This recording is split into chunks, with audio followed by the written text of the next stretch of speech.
بسم اللہ الرحمن الرحیم نحمدہ ونصلی ونسلم علی رسولہ الکریم اما بعد فاعوذ باللہ من الشیطان الرجیم بسم اللہ الرحمن الرحیم عن ابی ہریرہ رضی اللہ تعالی عنہ قال قال رسول اللہ صلی اللہ تعالی علیہ وآلہ وصحبہ وبارک وسلم من حسن اسلام المرء ترکہ ما لا یعنیہ او کما قال علیہ السلام صدق اللہ العظیم وصدق رسولہ النبی الصادق الامین ونحن علی ذلک لمن الشاہدین والشاکرین والحمد للہ رب العالمین۔ آج کے اس ویڈیو میں دوسری حدیث طیبہ بیان کرنے جا رہا ہوں۔ دعا ہے اللہ رب العزت ہماری اس کاوش کو قبول فرمائے، ہمارے لیے ذریعہ نجات بنائے۔ ہمارے اس چینل کو سبسکرائب کریں، بیل کے آئیکن کو ضرور دبائیں اور ہماری ویڈیو دیکھا کریں، کیونکہ اس میں انشاءاللہ العزیز بہت کچھ حاصل ہوگا۔ میں آج کے حدیث طیبہ کے درس میں انسان کے اسلام ایک خوبی بے فائدہ چیزوں کو چھوڑ دینا ہے۔ حضرت ابو ہریرہ رضی اللہ تعالیٰ عنہ سے روایت ہے کہ رسول اللہ صلی اللہ علیہ وسلم نے فرمایا، انسان کے اسلام کی ایک خوبی بے فائدہ چیزوں کو چھوڑ دینا ہے۔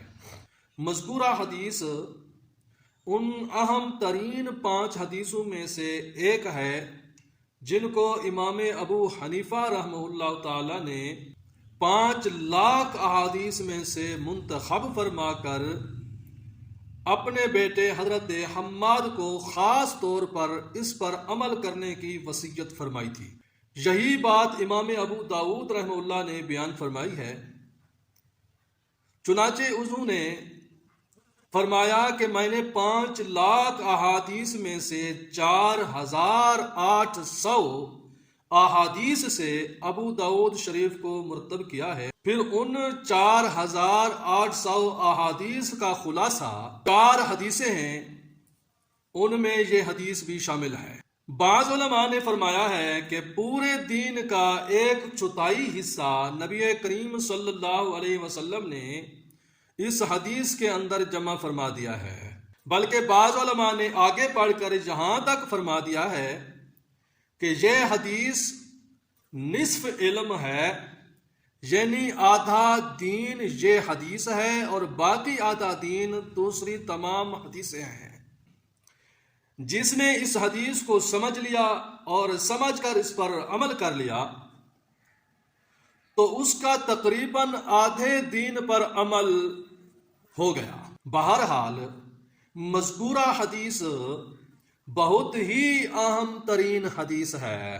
اس حدیث کا مطلب یہ ہے کہ اچھا اور بہترین مسلمان وہ ہے جو ہر اس کام کو چھوڑ دے جس میں دین یا دنیا کا کوئی فائدہ نہ ہو، کیونکہ انسان اس دنیا میں آخرت کمانے کے لیے آیا ہے، لہذا جنت کی نعمتوں کو حاصل کرنے اور درجات کو بلند کرنے کے لیے اپنے ایک ایک سانس کو قیمتی اور اللہ تعالیٰ کی بہت بڑی نعمت سمجھنا چاہیے اور اسے آخرت کے کاموں میں خرچ کرنا چاہیے، کیونکہ یہ مختصر سی زندگی جو ہم سب کو ملی ہے یہ بہت ہی بڑی قیمتی ہے، جس کا صحیح اندازہ تو آخرت میں جا کر ہوگا۔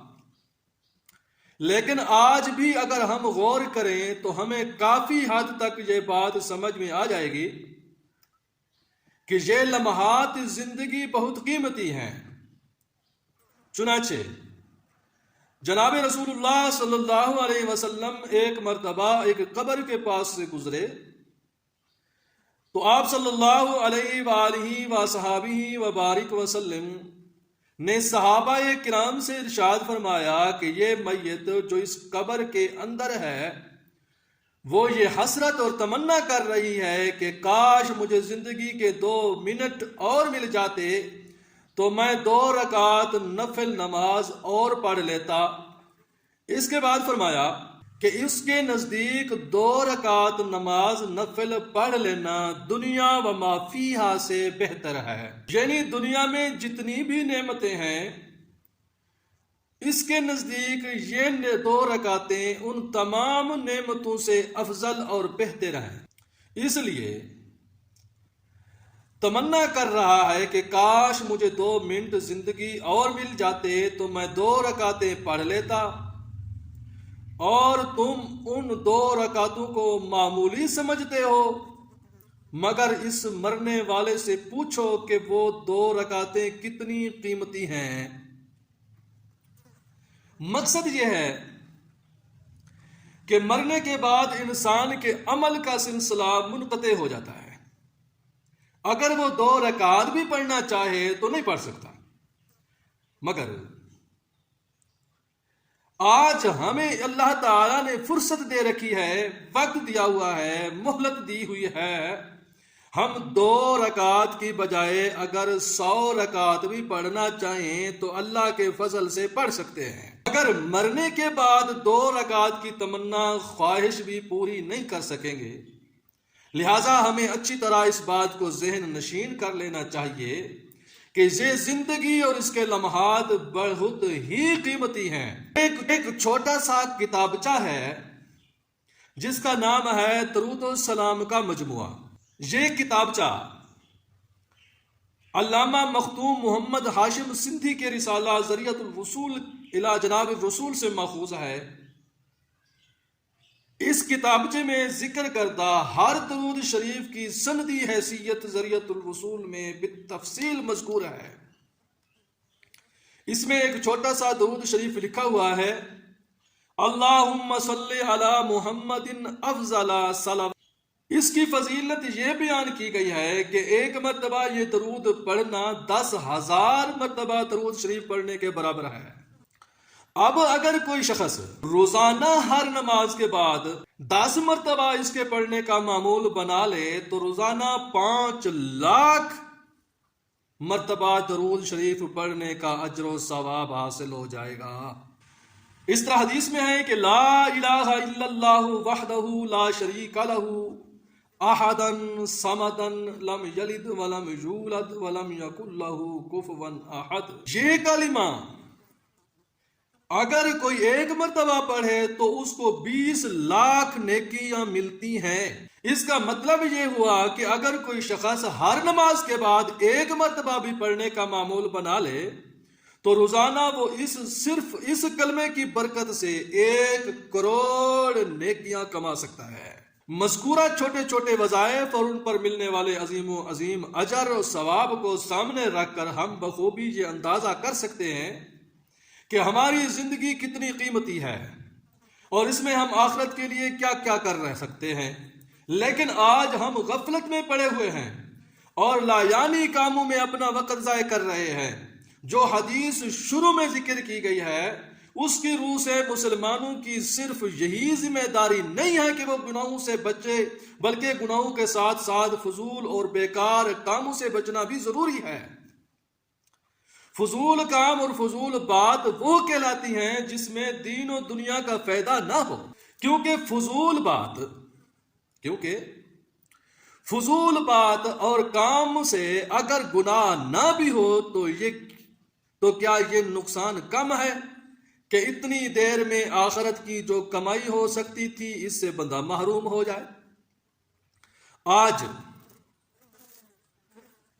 ہماری لایانی مجلسوں اور لایانی باتوں کی ایک طویل فہرست ہے جن میں ہم اپنی قیمتی اوقات ضائع کر رہے ہیں۔ آج اگر ہم کسی جگہ مجلس لگا کر باتیں کرنا شروع کرتے ہیں تو کئی گھنٹے ادھر ادھر کی فضول باتوں میں اپنا وقت ضائع کر دیتے ہیں۔ مرد و خواتین سب اس میں مبتلا ہیں۔ اگر کوئی ہماری ان باتوں کو خفیہ ٹیپ کر لے اور بعد میں ہمیں سنا دے تو ہم خود اس بات کا اقرار کریں گے کہ اگر ہم نے 1000 باتیں کی ہیں تو ان میں سے اکثر باتیں وہ ہیں جن میں سے ایک بات بھی کام کی نہیں۔ اور سینکڑوں باتیں چغلی اور غیبت کی ہیں، یا وہ باتیں ہیں جن میں نہ دین کا فائدہ ہے نہ دنیا کا فائدہ ہے۔ یاد رکھیں، ان فضول باتوں میں ہمارا اپنے قیمتی اوقات کو ضائع کرنا ایسا ہے جیسا کہ سونے کے پہاڑ کو گنوا دینا، اور بے دردی سے ہمارا زندگی کے قیمتی لمحات کو ضائع کر دینا ایسا ہے جیسے کسی کو ہزاروں اور کروڑوں روپے کمانے کا موقع ملے اور وہ اس موقع کو ضائع کر دے۔ اللہ تعالی ہم سب کو اپنے قیمتی اوقات کی حفاظت کرنے کی اور لایانی باتوں اور کاموں سے بچنے کی اللہ پاک ہمیں توفیق عطا فرمائے۔ وما علینا الا البلاغ المبین۔